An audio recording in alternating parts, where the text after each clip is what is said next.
Hello guys, welcome to my YouTube channel. This is blog 30।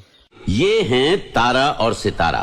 बेघर, अनाथ, गरीबी और अकेलेपन की जिंदगी से तंग आकर इन दोनों ने एक जोड़ी बनाई और एक मुंह बोली माँ के उन शब्दों को पल्ले बांध लिया कि एक और एक मिल जाएं तो 11 की शक्ति रखते हैं।